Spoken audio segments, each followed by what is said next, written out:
सभापति महोदय, सभापति महोदय, मैं अनुराग ठाकुर जी द्वारा जो राष्ट्रपति के महामहिम राष्ट्रपति के अभिभाषण पर धन्यवाद का प्रस्ताव पेश हुआ है, उसके समर्थन में बोलने के लिए खड़ा हुआ।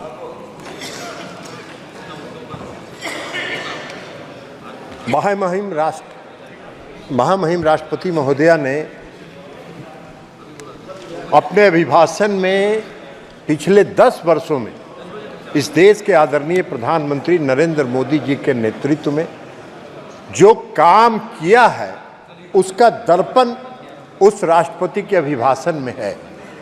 और अभी आने वाले बजट में, जब अगले सत्र में इस देश के लिए बजट पेश होगा, तो उस समय 5 वर्षों के कार्यक्रम के साथ परफॉर्म, रिफॉर्म और ट्रांसफॉर्म का पूरा संकलन और पूरा उसका विस्तृत ब्यौरा पेश किया जाएगा। महोदय, प्रधानमंत्री जी ने तीसरा कार्यकाल पूरा किया, तीसरा कार्यकाल उनका प्रारंभ हुआ और इस देश की जनता ने तीसरे कार्यकाल के लिए उनको मत दिया, वोट दिया और पूर्ण समर्थन के साथ सरकार बनाने का बहुमत दिया। लेकिन पूरे चुनाव के दौरान क्या प्रचार हो रहा था? पूरे चुनाव के दौरान जो अभियान देखिएगा और जो खास करके विरोधी दल के नेता का आज जो भाषण था और उनके चुनाव प्रचार का जो भाषण था, अगर दोनों को मिला के देखिएगा तो लगेगा कि वही आज भी राष्ट्रपति के अभिभाषण पर नहीं, चुनाव के प्रचार में, पब्लिक मीटिंग में भाषण दे रहे हैं। इस तरह के दुष्प्रचार, संवैधानिक संस्थाओं पर हमला, आज भी संवैधानिक संस्थाओं पर हमला कर रहे थे। आज भी लोकसभा के अध्यक्ष की संस्था पर हमला कर रहे थे और उस समय भी संवैधानिक संस्थाओं पर उन्होंने हमला किया, लेकिन जनता ने रिजेक्ट कर दिया। जनता ने उसको रिजेक्ट कर दिया। जनता ने जो मोदी जी का सबका साथ, सबका विश्वास और सबके विकास का जो मूल मंत्र था, उसको स्वीकार किया और पूर्ण बहुमत की सरकार बनाने का जनादेश दिया।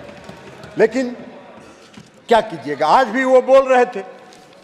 अब आपको हम एक बात बताना चाहते हैं कि देश की जनता ने जो तीसरे कार्यकाल के लिए मोदी जी को जो समर्थन दिया है, उसका स्पष्ट संदेश है कि भ्रष्टाचार पर जो आपने हमला किया है, उसको जारी रखिए और इस देश से भ्रष्टाचारियों को समाप्त करने का काम करिए। इसके लिए इस देश की जनता ने दिया है। अर्थव्यवस्था में सुधार के जो कार्यक्रम आपने चलाए हैं, उस कार्यक्रम को चलाए रखिए और देश की अर्थव्यवस्था को दुरुस्त करिए। इसके लिए देश की जनता ने मोदी जी को तीसरे कार्यकाल के लिए अपना बहुमत दिया है। मोदी जी को गरीबों की सेवा करने के लिए जो उनके कार्यक्रम चलते रहे, उस कार्यक्रम पर मुहर लगाया। देश की जनता ने इनको रिजेक्ट किया, इनको अस्वीकार किया। इसलिए मोदी जी को जो तीसरा कार्यकाल मिला है, वो विकसित राष्ट्र बनाने का जो मोदी जी का संकल्प है, उस पर आगे बढ़ने के लिए देश की जनता ने मोदी जी को तीसरे कार्यकाल के लिए अपना मुहर लगाना और अपनी स्वीकृति दी है। लेकिन सभापति महोदय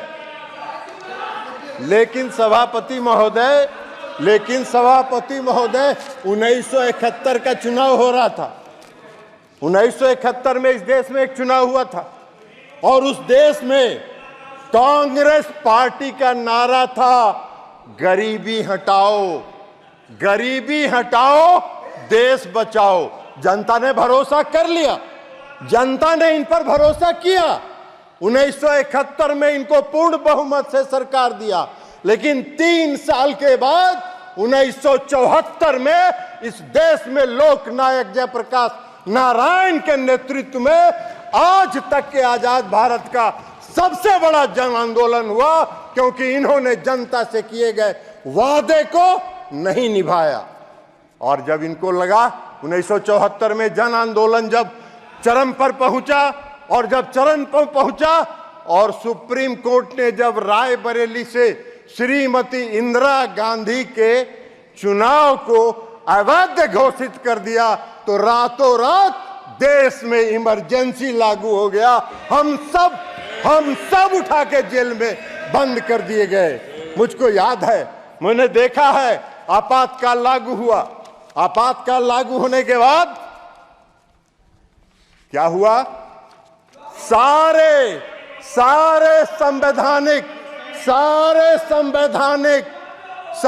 संवैधानिक और देश की जनता का जो फंडामेंटल राइट था, वह राइट बंद कर दिया गया। किसी को बोलने का हक नहीं था, किसी को चिल्लाने का हक नहीं था, किसी को कुछ भी एक शब्द बोलने का, प्रेस की आजादी पर लगा दिया गया। हम सब लोग उठा के जेल में बंद कर दिए गए। मैं भी रहा हूं, जेल में उठा के बंद कर दिया गया। और सभापति महोदय आज जब आ रहे थे, जब इस सदन का जब पहला दिन का सत्र था, तो संविधान का किताब लेके कांग्रेस पार्टी के लोग आ रहे थे। आज भी नेता विपक्ष बोल रहे थे संविधान की जय हो। अरे जिस व्यक्ति ने और जिस पार्टी ने इस देश के संविधान का धज्जी उड़ाया हो, जिस पार्टी ने इस देश के संविधान को चकनाचूर किया हो, जिस पार्टी ने इस देश के संविधान को कलंकित किया हो, उसको संविधान लेके सदन में आने का क्या हक है और संविधान की बात करने का क्या हक है? उनको कोई हक नहीं है संविधान के बारे में चर्चा करने का। सारी जिंदगी कांग्रेस पार्टी ने संवैधानिक संस्थाओं को, संविधान को समाप्त करने का काम किया है। पूरा इमरजेंसी इसका गवाह है। किसी को कोई साहस नहीं था, कहीं नहीं। और ये सत्य है और सत्य सुनने की आदत डालिए, सत्य जानिए। सच्चाई ये देश का इतिहास जब भी लिखा जाएगा, इस देश का इतिहास जब लिखा जाएगा, तो आपातकाल कलंकित करने का वाला काला अध्याय के रूप में संविधान में लिखा जाएगा। ये बात है। आप बहुत चर्चा कर रहे थे, बहुत चर्चा कर। आप मत बोलिए ना, आप भी, आपका पार्टी का नेता भी वही थी, इमरजेंसी के समर्थन में थी। ममता बनर्जी भी उसमें कांग्रेस पार्टी में थे और इमरजेंसी का समर्थन कर रही थी। आप मत बोलिए सौगत राय साहब, हम लोग भुगते हैं, हम लोग ने पीड़ा सही है, हम लोग को दर्द मालूम है। इसलिए आप भी चले जाइए, 2-4 बार बन जाइएगा बंगाल में, चिंता मत करिए। अभी तो खाली कानून का किताब लेके खड़ा हो जा रहा है, इसलिए खाली टिकट आपको दे के लोकसभा का मेंबर बना दिया जा रहा है। तो इसलिए खाली संविधान पढ़ते रहिए, संविधान दिखाते रहिए। संविधान से कोई लेना देना आप लोग का है नहीं, संविधान से कोई मतलब आप लोग का है। और कई पार्टियां हैं इस सदन में, वो भी लेके आए, संविधान की प्रति साथ में लेके आए। डीएमके पार्टी या आपको समाजवादी पार्टी, खैर समाजवादी पार्टी और डीएमके पार्टी को संविधान लेके सदन में आने का हक है। इसलिए कि मुझको याद है कि जब इमरजेंसी लागू हुआ तमिलनाडु में, श्री करुणानिधि साहब के नेतृत्व में सरकार थी और इस कांग्रेस पार्टी ने करुणानिधि के सरकार को बर्खास्त कर दिया और सबको उठा के जेल में बंद कर देने का काम किया। लेकिन आज डीएमके के लोगों को, समाजवादी पार्टी के लोगों को की मजबूरी है कि कांग्रेस पार्टी के साथ साथ संविधान का लेके चले, लेकिन घूमिए, साथ रहिए जरूर, लेकिन संविधान को ध्वस्त करने वाले पार्टी का समर्थन मत कीजिए। यह हम आपसे आग्रह करना चाहेंगे। कांग्रेस पार्टी का एक बात, अरे जदयू का बात काहे के लिए करेंगे, देश का बात कर रहे हैं। तो आपका नेता तो भाषण कर रहा था, मंच वाला पॉलिटिकल भाषण कर रहा था, जैसे लगता है कि पब्लिक मीटिंग में बोल रहा हो। आप वही चाह रहे हो। इस देश में जॉर्ज फर्नांडिस एक नेता थे। जॉर्ज फर्नांडिस एक ऐसा नेता था जिसकी देशभक्ति रोम रोम में भरी हुई थी। इमरजेंसी के दौरान जॉर्ज फर्नांडिस को कितना कलंकित करने का काम, प्रताड़ित करने का काम और अपमानित करने का काम इन लोगों ने किया। और ये संविधान की बात कर रहे हैं, ये संविधान की रक्षा की बात कर रहे हैं। बड़ा आश्चर्य हो रहा है हम लोग। तो इसलिए संविधान की बात तो मत करिए। और खास करके नेता विरोधी दल का परिवार को कौन संविधान की बात करने का हक है? नेता विरोधी दल का परिवार संविधान विरोधी है। काला अध्याय में आपके परिवार का इतिहास लिखा जाएगा, इस देश के इतिहास। इसलिए आप वो करिए। अध्यक्ष महोदय, सभापति महोदय, पूरे चुनाव प्रचार के दौरान इन्होंने इस देश की चुनाव प्रक्रिया पर प्रश्न चिन्ह खड़ा किया। इस देश की चुनाव प्रक्रिया पर प्रश्न चिन्ह खड़ा किया। ऐसा घूम घूम के प्रचार करते रहे जैसे लगता है कि देश में चुनाव निष्पक्ष हो ही नहीं रहा। पूरे दुनिया में देश को कलंकित करने का काम इन लोगों ने किया। बीच बीच में सुप्रीम कोर्ट जाते रहे चुनाव आयोग को और ईवीएम मशीन को चुनौती देने के लिए।